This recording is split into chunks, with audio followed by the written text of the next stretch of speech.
Alright, so I'm back. I was just explaining Mole Drifter, and now we're explaining Makeshift Mannequin.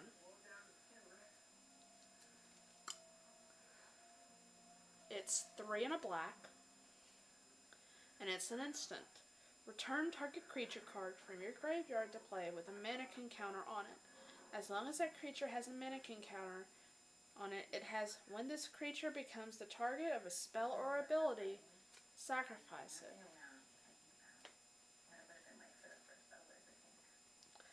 I'm not really sure why that's in here, but I'll figure it out. I'll figure it out. Shriek Mom.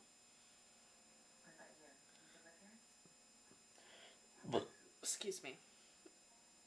It's 4 and a black, and it has fear,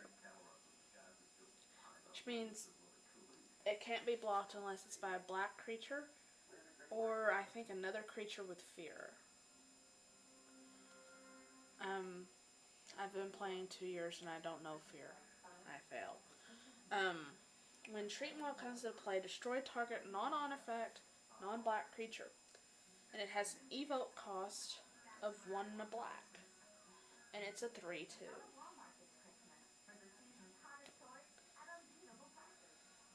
Let's see. Una's Prowler. I don't have an actual one of this, or I'd actually show you. But, yeah, this is what my proxies look like. Una's Prowler, 1 and a black, flying. It's a 3/1. And whenever someone discards a card, like the opponent discards a card, Una's Prowler gets -2, -0 until until end of turn, any player may play this ability. And then, as for creatures and spells, I have a last Sower of Temptation. It's for 2 and 2 blue, and it's flying. Whenever Sower of Temptation comes into play, gain power of target creature as long as Sower of Temptation remains in play. Which means this creature is probably going to end up only in play for a couple of turns. But meanwhile, you get their guy. You can attack with it. Basically, okay. Something I experienced last night at Gameaholics, whenever we was running this deck. It was, let's see, Kagan was showing me how to use the deck, and Dean had this huge 10/10, I think it was a Thrash Vishino Elder or something like that. But it had like Devour 3 and he ate 3 creatures, so yeah, it'd be a 10/10. And he gained control of it. Well, he attacked him with it. So, wow, yeah. But he had great... It's just really confusing. Okay, no one's been... Okay, as a side thing, I have another Una's Prowler and another Sower of Temptation. I don't know if I'm going to keep those out or keep those in. Someone told me to run 22 or more lands because this is control. But anyway,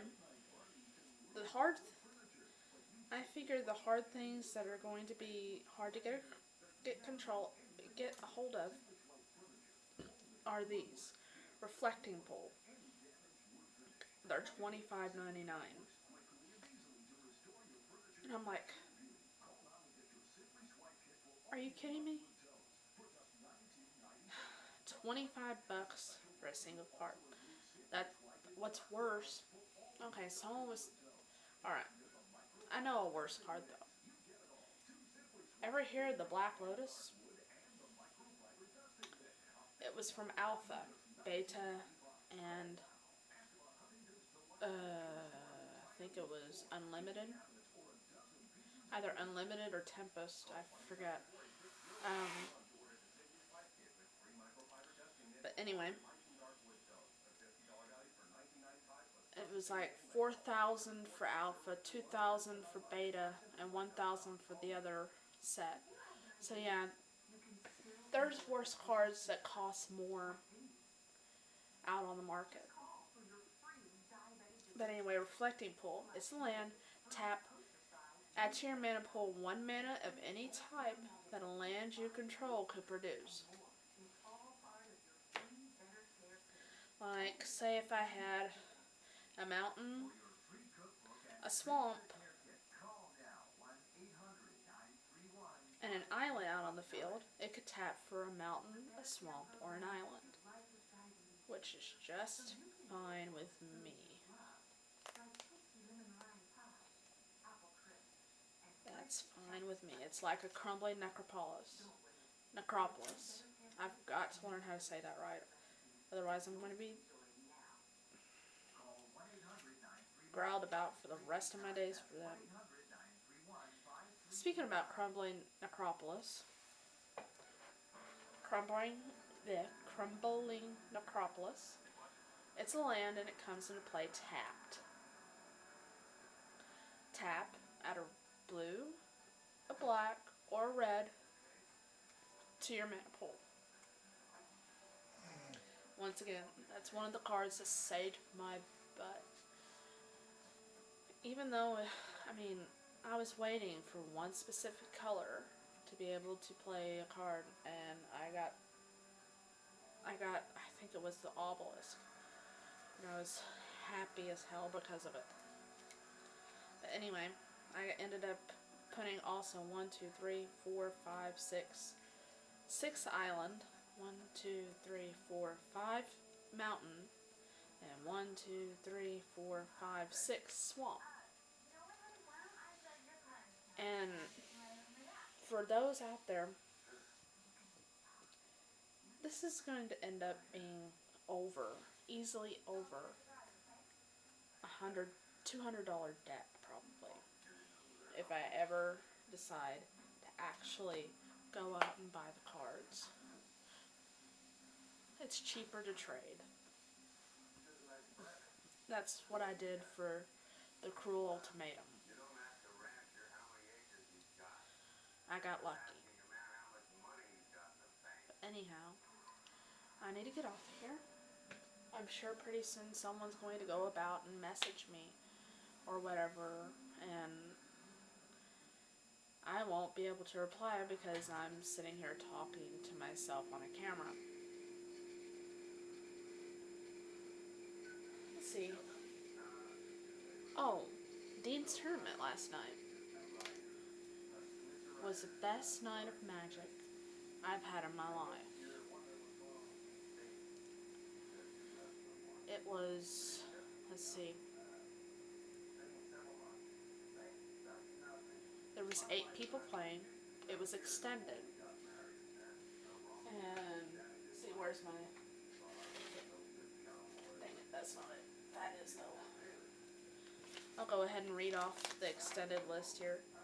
8th, 9th, and 10th edition, Onslaught, Legion, Scourge, Mirrodin, Darksteel, 5th Dawn, Champions and Betrayers and Saviors of Kamigawa, Ravnica, Guildpact, Dissension, Colsnat, Timespire, Planal Chaos, Future Sight, Lorwyn, Morningtide, Shadowmoor, Eventide, Shards of Alara, and Conflux, which is coming in 2009. And of course, the following cards are banned from that. Aether Vial, Entome, Sensei's Dividing Top, Skull Clamp, and Disciple of the Vault. I can't remember which does what those do. But those, I know, from playing against a couple of them, are badass. Yeah, I'm tired. I didn't sleep too good last night either. Anyway, yeah, I'm going to get off of here. At least off of the camera. And start working on uploading all this. Thank you.